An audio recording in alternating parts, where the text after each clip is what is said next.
안녕하세요. 저는 70을 바라보는 중년 여성입니다. 자식 가진 부모라면 욕심이 한도 끝도 없죠. 어릴 땐 무조건 건강했으면 좋겠고, 학교에 들어가면 공부 잘했으면 좋겠고, 또 대학 졸업해서 나오면 좋은 데 취직했으면 좋겠고, 돈도 많이 벌었으면 하고 말이죠.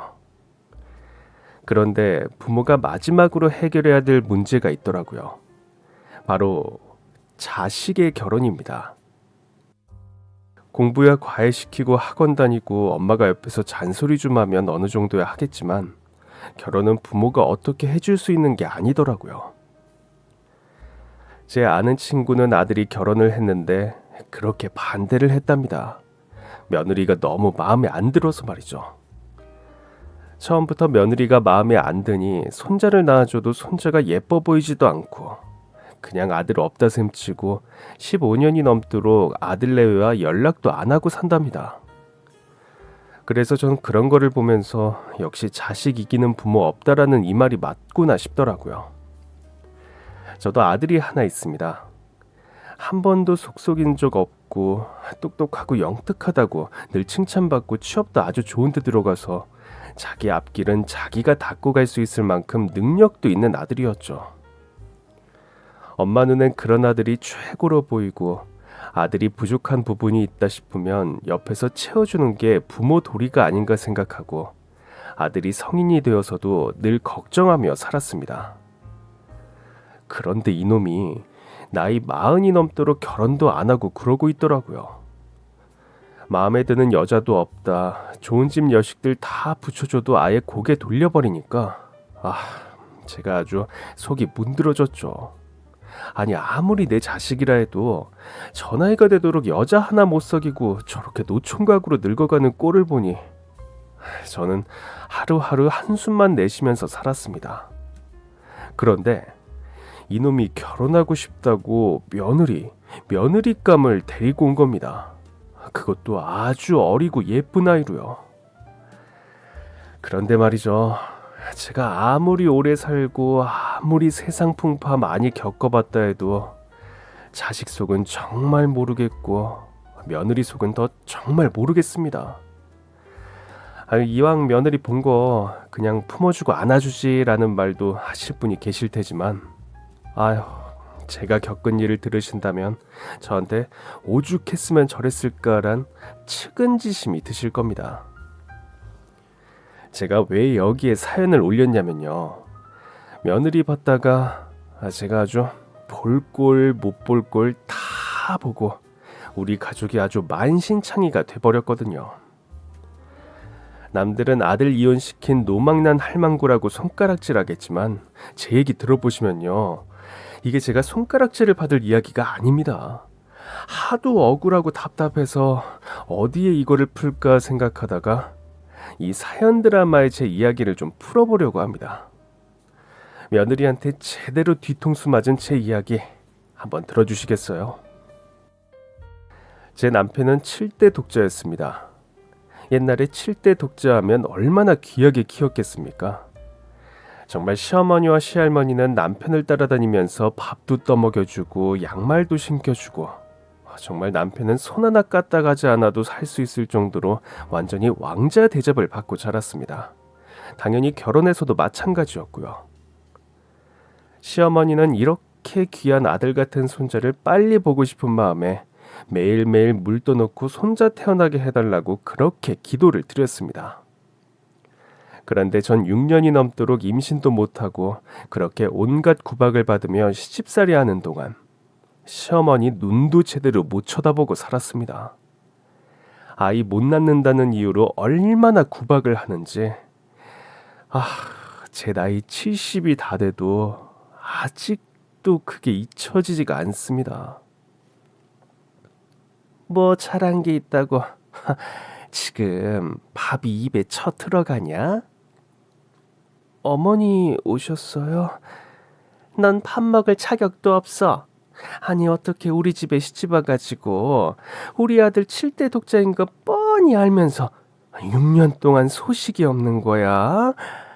이렇게 첫날 만날 밥만 축내고 퍼질러 앉아서 남편 벌어놓은 돈만 펑펑 쓰고 아유, 염치라는 건 하나도 없는 년. 한번 물어보자. 네가 시엠이면 속이 어떻겠냐? 응? 죄송합니다. 하지만 어머니 그게 아니라요. 너도 여러 가지로 노력했다 하겠지. 하지만 그건 당연한 거야. 네가 이 집에 시집을 왔으니까. 근데 노력을 그렇게 했는데 왜 애가 안 생겨? 왜 그런 줄 알아? 그건 다 네가 잘못해서 그래. 네가 아이밭도 좋지도 않고 네가 문제라서. 아휴, 너만 문제 없으면 우리 아들 벌써 떡두꺼비 같은 아들 안고 지금쯤 국민학교 입학시켰을 거다. 너 뭐냐 도대체? 결혼해놓고 내 아들 코자라고 소문낼 참이냐? 지금 내 아들이 문제 있어서 애 못 낳는다고 소문이 파다해. 너 어떡할 거야? 응? 정말 죄송합니다. 너 애 못 낳는 게 얼마나 큰 죄악인 줄 알아? 죄송하다고 될 일이 아니야. 어? 내가 오늘 마지막으로 말한다. 너 내년 안으로 애 낳아. 애 못 낳아서 너 스스로 잘못 인정하고 짐 싸서 나가. 우리 아들 새장가 보낼 거니까. 어머님. 왜? 뚫린 입이라고 할 말은 있냐? 내가 자그마치 6년 넘게 기다렸어. 6년. 얘가 진짜 시엠이 명줄 끊으려고 그러나. 자꾸 우리 아들이랑 나 괴롭히지 말고 네가 정말 우리 아들을 생각한다면 스스로 나가야 된다고. 네가 먼저 말해야 되는 거 아니야? 내가 그래도 마음이 좋아서 너 이러고 있는 거 가만히 지켜보고 있었다만 이제 못하겠다 진짜. 너 진짜 내년 안으로 아이 못 낳으면 조용히 짐 싸서 나가. 그게 우리 모두를 위한 길이야. 알았어? 사실 전 6년 동안 아이를 가지려고 안 해본 일이 없었습니다. 남편과 사랑을 나누고 물구나무를 서면 애가 들어선다고 해서 물구나무 섰다가 다리가 부러진 적도 있고요. 감식초가 좋다고 해가지고 그 쓰디쓴 감식초 진액을 하루에 3리터나 마시면서 산 적도 있습니다. 기도는 말할 필요도 없죠. 제가 죽어도 좋으니 아들 하나만 안겨주시면 바랄 게 없겠다고 매일매일 기도했습니다. 제가 오죽 힘들었으면 내 목숨 바쳐서 아들 갖게 해달라고 그렇게 빌었겠습니까? 그러다 시어머니가 말한 그날이 점점 다가오자 전 자포자기했습니다. 남편한테 이러쿵저러쿵 말할 것도 없고 진짜 예전엔 애 못 낳는 며느리는 소방마저도 할 말이 없다고 집을 나가려고 며칠 전부터 짐을 하나하나 쌌습니다. 그런데 짐을 다 싸고 그 다음날 이제 밤에 몰래 남편한테 편지를 써놓고 당신하고 내 인연은 끝이다 이렇게 말하고 떠나려는데 갑자기 이런 생각이 들더라고요. 내가 달거리를 이번 달에 왜 안 했지? 라는 생각 말이죠. 애 낳으려고 뭐 별별 걸 다 먹어서 달거리 시기가 변할 때도 많았지만 그때 그달은 참 이상했어요. 왜? 왜 안 했지?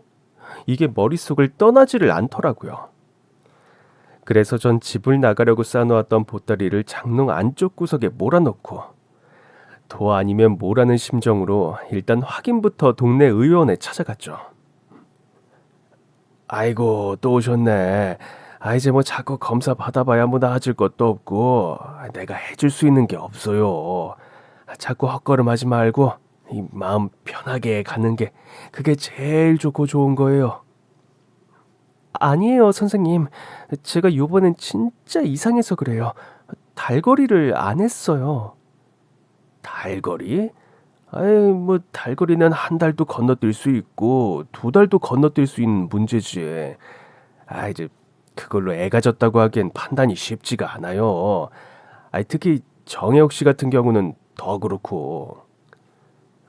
그래도 한번 애 가졌는지 안 가졌는지 맥이라도 잡아주세요.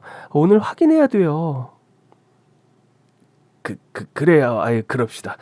아직 그런데 아니라도 마음 쓰지 말아요. 에? 아셨죠? 그렇게 전 동네 의원을 찾아가 맥을 잡았는데 의원 선생님이 아주 깜짝 놀라 까무러치는 겁니다. 아이고 아이고 아이고 아이 애가 졌네 애가 졌다고. 아이고 야 이 오늘 최신의 경사 났네 경사 났어. 아유 그렇게 손자 바라더니 드디어 가졌네 드디어 가졌어. 아자 이게 몇 년 만이야? 어? 당장 시어머니한테 연락해요. 아휴 저 그동안 얼마나 마음고생 많았어요. 어? 얼른 가서 얘기해 얼른. 전 이게 현실인지 꿈인지 그것도 분간 못한 채 일단 의원님이 말해주는 대로 시어머니한테 이 말을 전하러 갔습니다. 어머님, 왜? 저 좀 전에 의원 갔다 왔는데요. 저 있잖아요. 얘가 왜 갑자기 울고 난리야?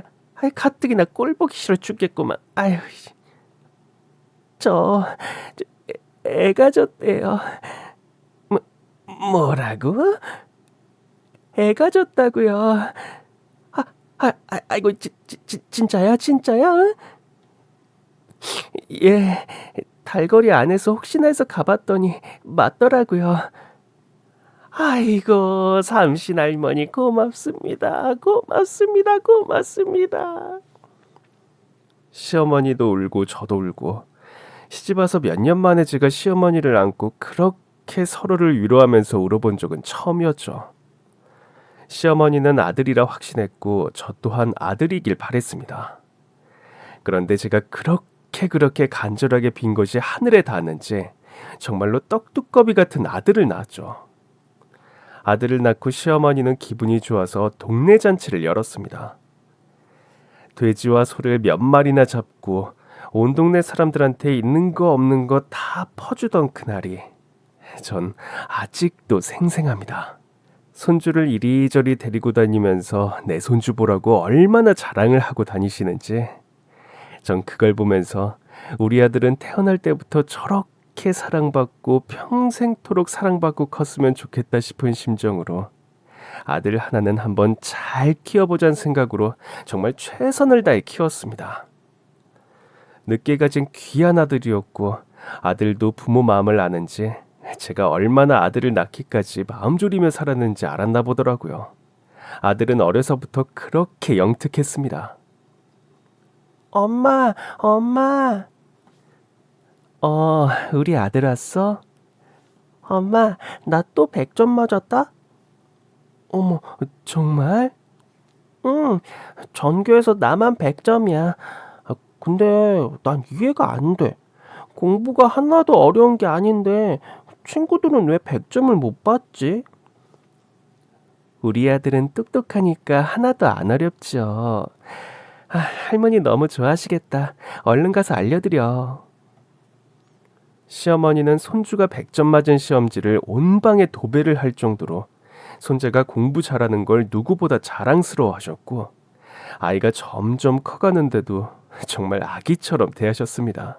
그야말로 7대 독재 아들보다 더 손주를 챙기셨죠. 아들은 공부만 잘한 게 아닙니다. 너무 밝고 명랑해서 어디 하나 흠잡을 데 없는 자식이었습니다.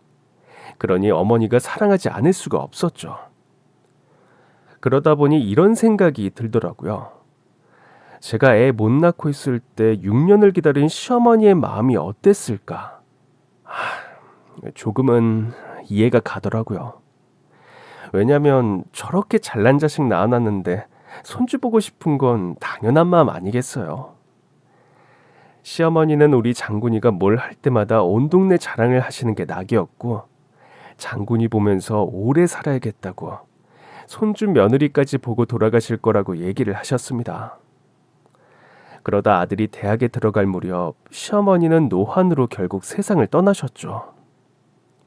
시어머니가 가는 길을 보면서 저도 생각했습니다. 6년 동안 저 미워하신 거 다 잊고 우리 장군이 잘 돌봐달라고 말이죠. 아들은 대학도 좋은 데 들어가고 머리가 좋아 박사 학위까지 받고 대기업 연구직으로 들어가 정말 저희의 자랑이었습니다. 그런데 아들이 공부랑 일에 빠져서 나이가 40이 다 돼가도록 여자 만날 생각도 하지 않고 결혼도 생각이 없더라고요. 창구나, 너 이제 여자도 만나고 가정도 이뤄야지. 엄마가 좋은 아가씨 소개시켜 줄까? 사실 너 보고 선보여주고 싶다고 주변에서 난리야. 저는요, 엄마 같은 분 아니면 결혼 생각 없어요. 에이그, 얘는 자꾸 엄마 놀리지 말고 진지하게 생각 좀 해봐. 놀리는 게 아니라 진짜라니까요. 아직 이 세상에서 제일 예쁘고 사랑스러운 여잔 저한테 엄마뿐이에요. 말도 어쩜 이렇게 이쁘게 하는지. 정말 마음 같아선 평생 제가 끼고 살고 싶을 만큼 아들은 만점짜리 아들이었습니다. 아, 그런데 결혼만 하면 좋을 텐데 라는 욕심은 사라지지가 않더라고요. 그리고 아들이 41살이 되던 해, 아들은 정말 기적처럼 갑자기 좋아하는 여자를 집에 데리고 온다고 했습니다. 정말이야? 정말? 그렇다니까요. 엄마가 보면 절대 실망하지 않으실 거예요. 당연하지. 우리 아들이 좋아하는 여잔데 보통 여자겠어? 그럼 내일 집으로 데려갈게요. 전 어떤 아가씨일까 전날 잠을 못 잘 정도로 기대감에 부풀었고 며느리감을 위해 솜씨발이를 좀 했습니다. 엄마, 아버지, 저 왔어요. 장군이 그런데 전 아들이 데리고 온 여자를 보고 말문이 턱 하고 막혀버렸습니다. 시부모님 처음 뵈러 오는 자리에 딱 붙은 짧은 치마를 입고 입술은 또 시뻘겋게 칠했고 손에 또 뭘 그렇게 주렁주렁 달았는지 손톱이며 발톱이며 정신이 사나울 만큼 치렁치렁 걸치고 와서 제가 눈을 어디에 둘지를 모르겠더라고요. 엄마, 며느리감 예린이에요. 만나서 반가워요. 남편도 며느리감이 왔다는 말에 방에서 옷매무새를 정리하고 거실로 나왔는데 깜짝 놀라긴 마찬가지였습니다. 같은 여자인 제가 봐도 눈을 어디에 둬야 할지 몰랐는데 남편은 더 했겠죠. 그래, 그죠. 오는데 고생했어요. 여보, 저기, 우리 이불 하나 없나? 이불이요? 여기 옷이 좀 불편해 보이는데 말이지. 네네네. 그럴게요. 남편은 다리를 훤히 드러내놓고 있는 며느리를 보니 눈을 어디에 둬야 될지도 몰랐습니다. 말조차 걸기가 힘들었던지 이불을 가지고 와서 며느리 무릎에 덮어주라고 했습니다. 그랬더니 한다는 소리가 뭔 줄 아세요? 이불은 왜요? 아니, 저기 우리 아가씨가 불편할 것 같아서. 아니요, 저 하나도 안 불편해요. 어머니, 저 오늘 엄청 신경 쓰고 온 거예요. 제 다리 보세요. 보면 모르시겠어요? 이 각선미 완전 100만 불짜리거든요. 이런 제 장점을 시부모님한테 보여드려야 점수를 따는 거 아니겠어요? 아이고, 말인지 방귀인지 전 살다 이런 애는 처음 봤습니다. 우리 아들은 순둥순둥 순에 빠져서 해실해실 거리고만 있고 저 여시 같은 게 우리 아들 잡아먹을 것 같은 그런 기분이 자꾸 들더라고요. 그래서 전 생각했습니다. 쟤는 우리 아들 짝이 아니다 라고 말이죠. 그렇게 며느리감을 소개받은 후 아들은 쪼르르 달려와서 역시나 마찬가지로 저한테 난리법석을 떨었습니다. 엄마 어때요? 이쁘죠? 나랑 9살 차이 나요. 근데 날 정말 사랑해주는 여자예요. 아휴, 당연히 좋겠지. 네가 그렇게 해벌레하고 있는데. 엄마, 좀 예쁘게 봐줘요. 말이 나서 이야기 좀 하자. 세상에 시부모 될 사람 앞에서 속옷이 다 보이는 그런 치마를 입고 손이며 발이며 귀며 목이며 뭘 그렇게 주렁주렁 달고 왔대. 난 살다 살다 저렇게 치장해서 시부모 만나러 온 애는 처음 봤다. 사람을 봐야 하는데 사람이 안 보였어. 거칠애가 너무 심하니까.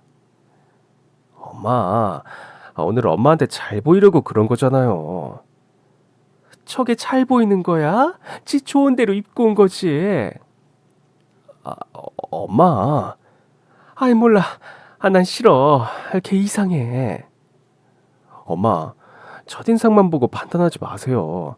앞으로 어떻게 하는지 지켜봐야 될 거 아니에요. 그리고 무엇보다 날 너무 사랑한단 말이에요. 아유, 얘가 아주 그 기집애한테 정신이 팔렸어. 너 정말 내 아들 맞아? 그렇게 사리분별 정확하고 판단력 좋은 내 아들 맞냐고. 아휴, 진짜 실망이다. 장군아, 결혼은 일륜지 대사야. 저런 여자아이들은 사귀기 좋은 애들이지. 신부감으로는 아니야. 신부감은 네 모든 걸 안아주고 배려해주고 그러면서 서로 다독여가면서 수준도 맞아야 사는 거야. 그런데 쟤 뭐야? 전문대학교 졸업이라며. 그리고 졸업장은 있어? 너랑 대화하는 수준도 안 맞을 거야. 지금이야 얼굴 반반해서 자신감이 넘치겠지. 그런데 외모는 언젠간 파닥나게 돼 있어. 그러니까 다시 생각해봐. 엄마도 당연히 너 좋다는 사람하고 결혼시키고 싶어. 근데 정말 쟨 아니야, 장군아. 전 살면서 우리 아들한테 싫은 소리 한 번 한 적이 별로 없었습니다. 그런데 이놈의 자식이 결혼한다고 데리고 온 여자가 저 모양이라니, 정말 이건 아니라고 생각했습니다. 그리고 며칠이 지났습니다. 모르는 번호로 전화가 오더라고요. 여보세요? 어머니, 저예요. 네? 누구시라고요? 저요, 예린이. 예, 그래요. 네. 그런데 웬일이에요? 어머님이 저 싫다고 하셨다면서요? 아니, 그게 아니라, 사람 마음이 어떻게 다 똑같겠어요. 저도 어머니 그렇게 썩 마음에 들진 않았거든요. 그래서 서로 쌤쌤 치고 그냥 저희 결혼하게 해주세요. 뭐라고요? 여러분, 이게 세상에 시어머니한테 결혼 허락받은 며느리의 자세입니까? 저는요, 시어머니 얼굴도 못 쳐다보고 시집살이 했습니다. 그런데 얜 날 찾아와서 얘기하는 것도 아니고 전화기에다 대고 자기 싫다고 했으니까 지도 나 싫다면서 서로 퉁치자고 결혼 허락해달라고 하는 며느리가 이 세상 천지 어디 있겠습니까? 저는 그 말을 듣고 더 화가 났습니다. 이봐요. 아니 결혼이 무슨 애들 소꿉장난도 아니고 그래 맞아요. 내가 우리 장군이한테 그랬어요. 아가씨는 장군이 짝이 아닌 것 같다고. 우리 장군이 알죠? 얼마나 순하고 착한 거. 걔 공부도 많이 했어요. 근데 아가씨하고는 수준이 좀 안 맞아요. 어머니, 요즘 이런 말 하시면 꼰대 소리 들어요. 뭐라고? 꼰대요, 꼰대. 저희만 좋으면 됐지. 왜 자꾸 중간에서 회방을 놓으세요? 솔직히 어머니 보러 간 것도 그냥 형식적인 거였어요. 제가 왜 사랑하는 사람하고 있는데 그 부모님 허락을 받아야 해요? 예상 그렇게 한 거고요. 결혼 준비는 오빠랑 알아서 할게요. 일단 전 제 생각 전달했고 상견례 날짜 잡고 톡 보내드릴게요. 그럼 끊습니다. 전화를 그렇게 탁 끊어버리는데 전 처음에 이게 돌았나 싶었죠. 이게 정말 요물이구나. 내 아들 잡아먹겠구나. 이 생각밖에 안 들더라고요. 아니 내가 어떻게 키운 자식인데 어디서 굴러먹다 온 이런 기집애가 감히 내 아들 와이프가 되려고 저러는지 너무 속상해서 전 남편에게 모든 걸 이야기했습니다. 그런데 애들 아빠도 뭐에 홀렸는지 그 애를 장군이 짝으로 그냥 해주자고 하는 겁니다. 좀 철이 없어 보이기는 했는데 오히려 그런 애들이 순수해. 뒤끝도 없고. 그리고 젊잖아. 당신 생각해봐봐. 자식 못 낳아가지고 우리 어머니한테 얼마나 구박받았어. 오히려 장군이랑 나이 비슷한 여자 데리고 오면 노산이라 손자도 못 볼 수도 있어. 안 그래요. 요즘이 얼마나 시대가 좋아졌는데. 시대가 좋아지든 어쩌든 간에 젊은 며느리 보는 게 낫지. 나이 든 며느리 봐서 뭐하게. 그리고 철없는 건 하나하나 가르치며 살면 돼. 그리고 당신 너무 장군이한테 욕심이 많아. 장군이가 여자 한 번 데리고 온 적 있었어? 지 좋다고 데리고 온 여자하고 얼른 결혼시켜야지. 안 그래다간 진짜 저놈 저거 장가 못 가. 같은 남자가 봐도 저거 완전 쑥맥에다가 여자한테 말도 못 할 거야. 차라리 걔처럼 적극적인 애가 나아. 내 아들이니까 내가 잘 알아. 남편의 말이 일리는 있었습니다. 근데 말이죠.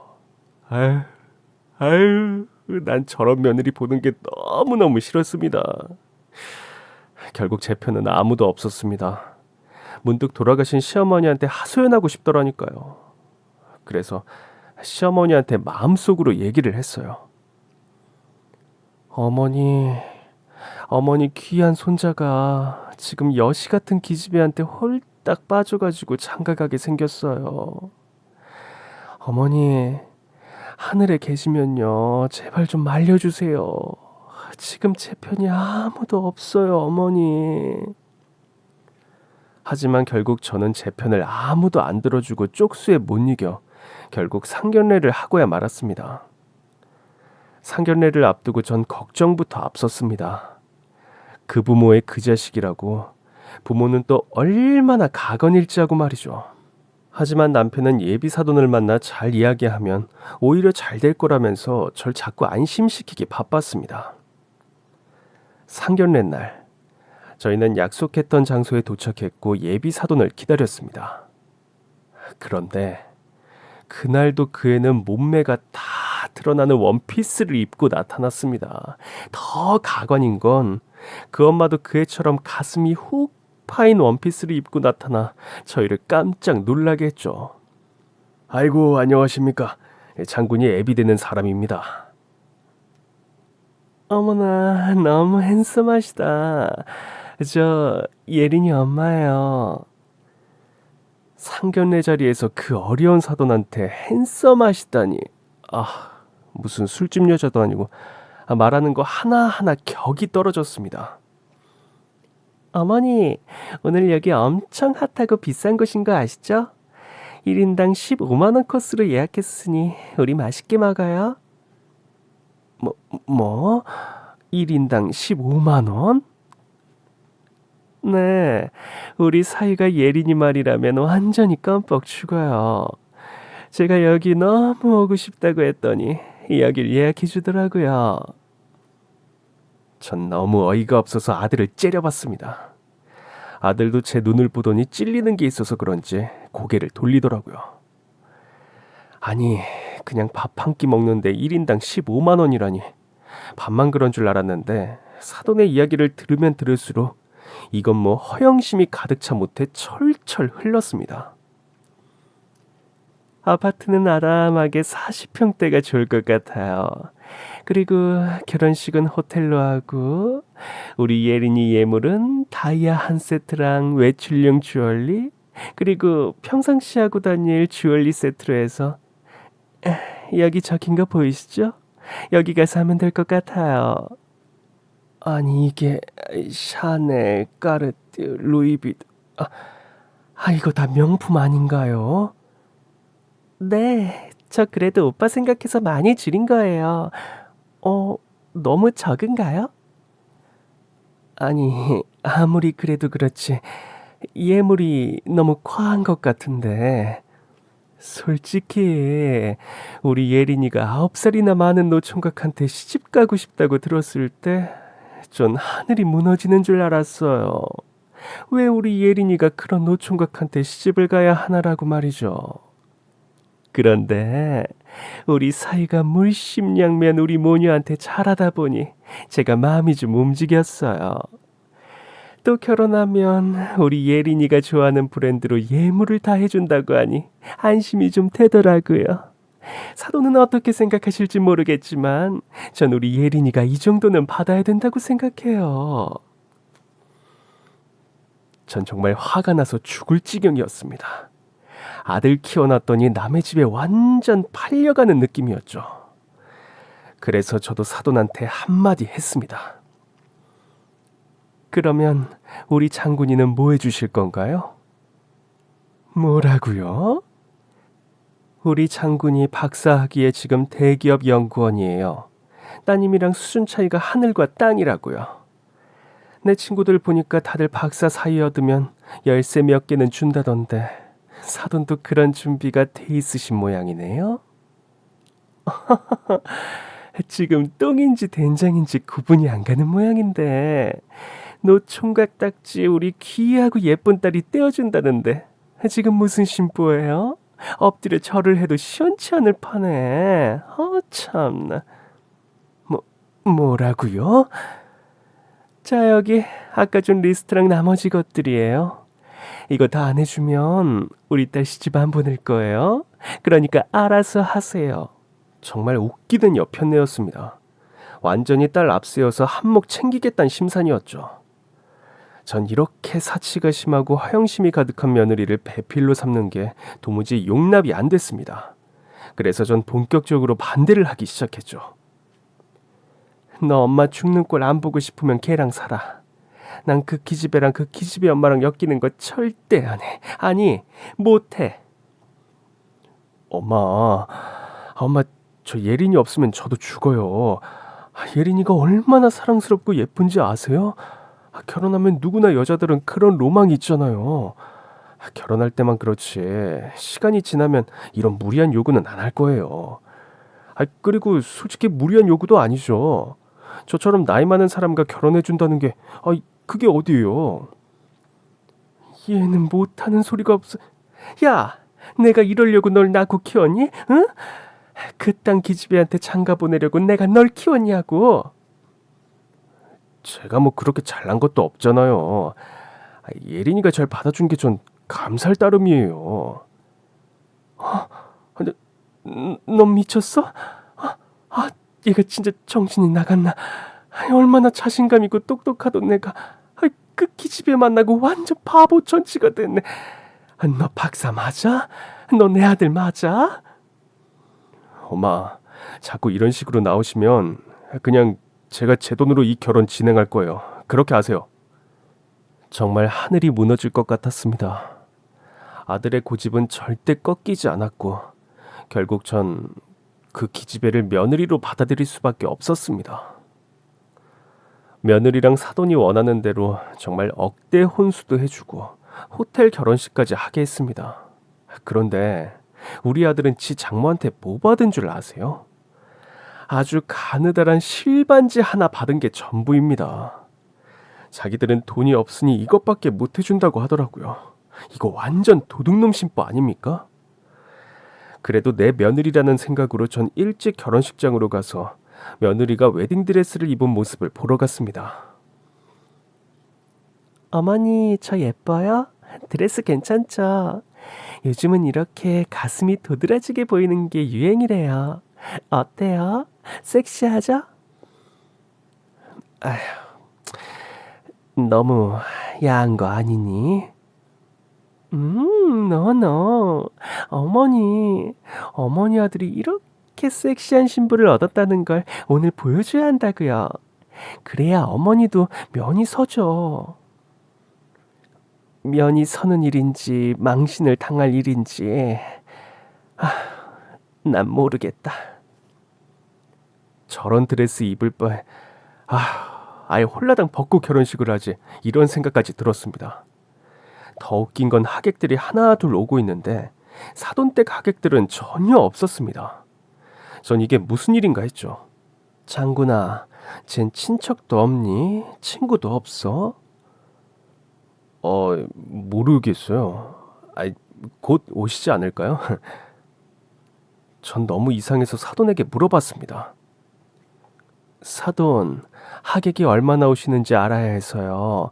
지금 식사량도 체크해야 하고. 우리는 없다고 생각하면 돼요. 외국에서 살다 와서. 왜, 외국이요? 그냥 그렇게 알고 계세요. 아니, 식비도 줄었겠다. 좋은 거 아니에요? 아무리 그래도 그렇지. 결혼하면 하객들이 얼마나 오는지에 따라서 그 집안을 알 수 있다는데. 이건 뭐 콩가루 집안도 아니고 하객이 어떻게 한 명도 없을 수가 있습니까? 하지만 이왕 결혼식은 하기로 했고 저희 집 하객들도 온 이상 다시 뒤집을 수도 없는 상황이었죠. 엄마, 저희 잘 다녀올게요. 그래, 몸 조심하고. 오빠, 우리 빨리 가자. 가서 면세점 가서 쇼핑해야 돼. 알았어. 결혼식 날도 제대로 인사도 안 하고 면세점 쇼핑 가야 한다며 쌩하게 가는 며느리를 보니 앞날이 캄캄했습니다. 결국 결혼식을 끝내고 나니 제 친구들이 한마디씩 하더라고요. 혜호가, 네 사돈 장난 아니더라. 아니 남의 집 사돈 하객들한테 눈웃음 살살 치면서 인사를 하던데. 아유 남사스러워서. 아유. 그리고 네 며느리, 아유 드레스가 너무 야하더라. 가슴팍이 다 보이고. 그렇게 딱 달라붙은 웨딩드레스는 처음 봤어. 그리고 솔직히 네가 기분 나빠도 이 이야기는 해야겠다. 장군이랑은 에휴 영 안 어울렸어. 너 며느리 교육 단단히 시켜야겠더라. 정말 내가 이런 소리 들으려고 아들 결혼시킨 게 아닌데. 친구들의 이야기를 들으니 후회가 밀려오고 쥐구멍이라도 찾고 싶은 심정이었습니다. 그래도 어쩌겠습니까? 이혼을 시킬 수도 없고 그냥 둘이서 잘 살길 바랄 수밖에 없었습니다. 그런데 우려했던 일이 하나 둘씩 터지고 말았습니다. 아들이 밥은 제대로 얻어먹나 싶어서 아들 집에 한번 찾아갔습니다. 얘는 어디 갔니? 내가 아까 분명히 온다고 말했는데. 급한 볼 일이 있어서 잠깐 나갔어요. 아니 시애미가 온다고 했는데 볼 일이 있어서 나갔다고? 제정신이야? 조금 있으면 올 거예요, 엄마. 자, 일단 앉으세요. 전 진짜 어이가 없었습니다. 시애미가 오는 걸 뻔히 알면서 외출을 하다니. 그래도 아들 밥은 먹여야겠다 싶어서 냉장고 문을 열었는데 충격 그 자체였죠. 냉장고엔 먹다 남은 치킨과 탄산음료 그것밖에 없더라고요. 전에 보내준 반찬은 어디 있어? 냉장고 왜 이래? 그거요. 냉장고에 넣었어야 했는데 제가 좀 늦게 퇴근을 해서 와봤더니 다 상했더라고요. 이제 그래서 아니 네 마누라는 뭐하고 반찬 하나 냉장고에 못 넣어? 깜빡한 모양이더라고요. 야 이 자식아, 마누라한테 밥 한 끼도 못 얻어먹고 이렇게 살려고 결혼했냐? 응? 엄마. 아이고. 너 만약에 할머니 계셨으면 너 죽고 나 죽고야. 내가 오늘 걔 오는 거 보고 갈 거다. 밤을 새서라도 꼭 얼굴 보고 갈 거야. 전 며느리가 집에 오면 가만히 안 두겠다는 생각으로 기다렸습니다. 그런데 며느리는 술이 떡이 돼서 새벽 3시가 넘어서 들어왔습니다. 어머님 아직 안 갔네요. 아직 안 갔네요? 머리야. 오빠 물 좀 가져와 물. 야 너 미쳤어? 남편 밥도 안 차려주고 반찬해서 갖다 줬더니 그거 하나 냉장고에 못 넣어서 다 버리고 너 이러려고 우리 아들 꼬셨니? 또 잔소리. 어머니 오빠 안 굶어요. 오빠 회사에서 점심도 먹고요. 제가 배달 음식도 잘 시켜준다고요. 그럼 도대체 넌 뭐 하는데? 저요? 오빠 옆에 있는 것만으로도 제 할 일 다 한 것 같은데요. 어디 가서 이렇게 섹시하고 어린 여자랑 오빠가 살겠어. 안 그래요? 이년이 정말 뚫린 입이라고. 야, 이년아! 전 며느리한테 소리를 치면서 찬물을 확 끼얹어 버렸습니다. 너무 화가 나서 참을 수가 없었거든요. 왜 이래요, 진짜? 너, 내 아들 밥도 안 차려주고 그럴 거면 카드고 뭐고 다 빼앗을 거야. 네가 우리 집 며느리로 왔고 우리 아들 배우자가 됐으면 할 일 제대로 해. 알겠어? 전 그렇게 으름장을 놓고 아들 집을 나가버렸습니다. 새벽에 집으로 갔는데 얼마나 서럽고 분한지 눈물이 너무 나서 앞이 보이지가 않더라고요. 그런데 어느 날 아들이 전화가 왔습니다. 엄마.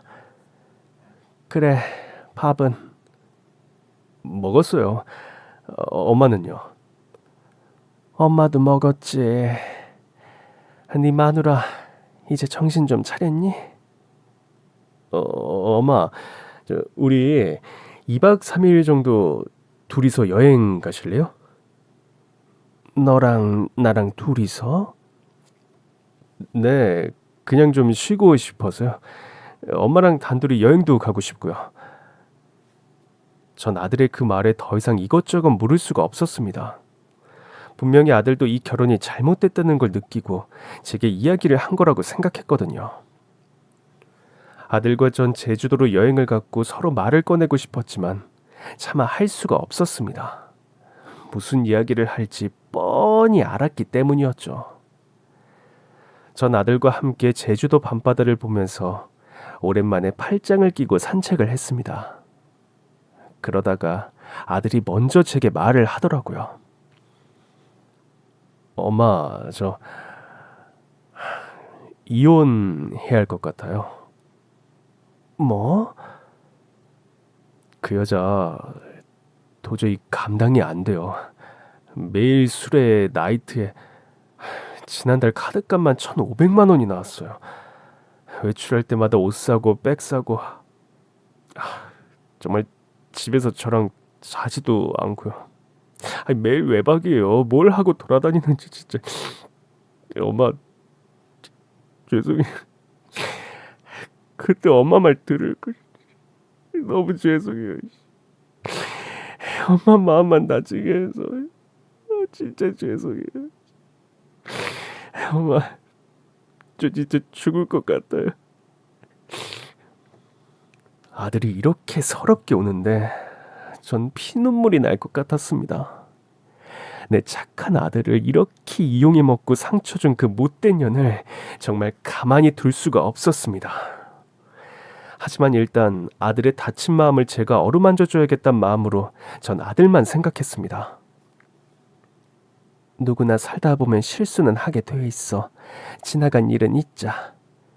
그리고 다시 시작하면 돼. 엄마가 있으니까 너 다치는 일 없게 할 거야. 그러니까 자꾸 자책하지 말고 다시 힘내자. 우리 아들 할 수 있지? 엄마 죄송해요. 진짜 죄송해요. 엄마도 우리 아들 끝까지 지켜줬어야 했는데. 아휴, 엄마도 너무 미안하다 아들. 아휴. 그렇게 전 아들의 이혼을 받아들였습니다. 그리고 남은 여행을 잘 즐기고 서울에 가서 하나씩 정리를 해야겠다는 생각을 했죠. 그런데 여보. 아니, 당신 목소리가 왜 그래요? 나 탈장이 돼서 지금 수술하러. 뭐라고요? 정신없는 판국에 남편까지 갑자기 탈장이라니. 전 아들과 급히 비행기를 타고 서울로 갔습니다. 그리고 남편을 입원시키고 아들을 하루빨리 집으로 데려오고 이혼을 시켜야겠다고 결심했죠. 도저히 아들을 그 집에 보내서 짐을 챙겨오라고 하기엔 아들이 더 아파할 것 같아서 전 아들의 짐을 대충 챙기러 혼자서 아들 집에 갔습니다.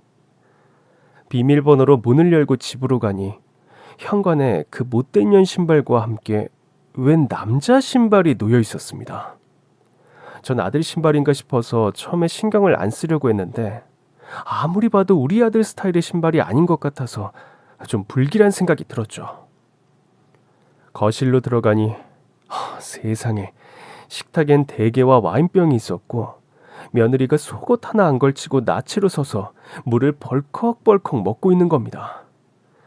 며느리는 순간 절 보자마자 놀라서 먹고 있었던 물을 다 토해버렸고 완전히 자지러졌습니다. 어머님, 여긴 어쩐 일이세요? 너 지금 꼴이 이게 뭐냐? 너 왜 홀딱 벗고 이러고 있어? 그게 너무 더워서요. 오늘 엄청 덥죠? 덥다고? 더워서 이렇게 나체로 있었다고? 전 인연이 거짓말을 하고 있다는 걸 직감했고 그대로 싸다구를 날렸습니다. 야, 구라를 쳐도 좀 머리를 써가면서 쳐. 돌대가리가 참머리 굴리는 재주도 이렇게 없어서. 너 인연, 오늘 너 죽고 나 죽자. 이리 와. 왜 이러세요 정말. 전 며느리 머리채를 잡고 안방문을 발로 차서 열었습니다. 그런데 아무도 없었습니다.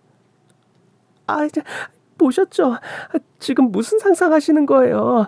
어머니 도망났어요? 전 제 직감을 믿었습니다.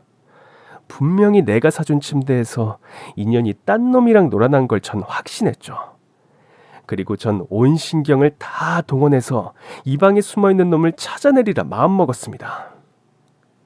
그런데 제 발밑에서 아주 거친 숨소리가 들렸습니다. 나가세요 당장. 이게 뭐하는 짓이에요. 전 잡고 있던 그년의 머리채를 놓고 몸을 숙여 침대 밑을 봤습니다. 여기 숨어 있었네. 이 더러운 년놈들아. 전 며느리랑 나치로 뒹군 놈을 바로 찾아냈고 순간 무슨 힘이 발동했는지 그놈의 머리채를 잡아서 그놈을 끌어냈습니다. 그리고 그 두 년놈을 나란히 두었죠. 그래서 내가 호텔 가자고 했잖아. 조용히 해. 지금 상황 안 보여? 전 손에 잡히는 대로 이것들한테 다 집어던져 버렸습니다. 그래도 도저히 분이 풀리지가 않더라고요. 국자 던졌어. 이거 뭐야? 포크. 미쳤어요? 이러다 사람 잘못되면 어쩌라고. 내 손으로 지금 사지를 찢어도 모자랄 판이야. 이 더러운 것들. 이 똥통에 처박아도 시원치 않을 것들. 이년아, 네가 내 아들 등쳐먹고 딴 놈이랑 그것도 내가 사준 집에서 더러운 짓을 해? 이 씹어먹어도 모자랄려나. 그때 제 눈에 띈 건 식탁 위 대게를 발견했고 정말 전 온 신경을 집중해 두 년놈에게 대게 발을 던졌습니다. 그런데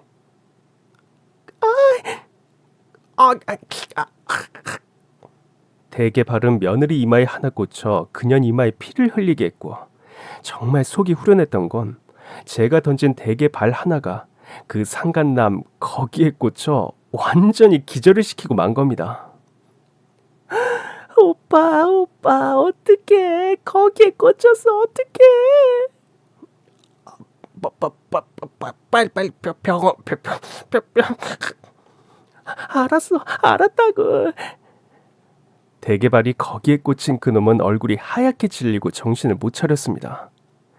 남자들은 거기를 조금만 건드려도 아파 죽는다고 하던데 그런데다가 제가 대게를 아주 그냥 제대로 박아줬더니 미칠 지경이었죠. 결국 그년 놈들은 둘이서 지들 아프다고 119를 불러 병원으로 실려갔고 전 그 꼴을 보니 조금 분이 풀렸습니다. 그리고 나서 그 집에서 내 아들 짐을 싸는데 얼마나 속상하던지. 우리 아들 인생에 오점이 생긴 것 같아 너무너무 가슴이 찢어졌습니다. 아들은 그년이 바람까지 폈다는 사실에 온 인맥을 동원해 소송을 했고 그동안 그년한테 준 보석, 백, 모든 것을 청구해서 받아내려고 했죠. 결국 그렇게 둘은 이혼을 했고 나중에 들은 이야기지만 그년 이마엔 흉터가 생겼고 그 상간남은 거기를 다쳐서 영영 남자 구실을 못하게 됐습니다. 아들은 이후 절대 결혼을 안 하겠다고 선언을 했고 저도 이런 미친년을 만나 다시 결혼하느니 우리 아들이 마음 편하게 사는 게 낫겠다고 생각해서 그냥 아들이 원하는 인생을 응원해주고 있답니다. 자식이 잘못된 길을 가면 붙잡아주는 게 부모가 할 일입니다. 그리고 자식이 원하지 않는 길로 내모는 것은 부모가 해선 안 되는 일입니다. 여러분, 자식이 잘 되길 바란다면 한 인격체로 존중하고 자식의 마음을 바라봐 주세요. 그건 오직 부모만이 할 수 있는 일이랍니다.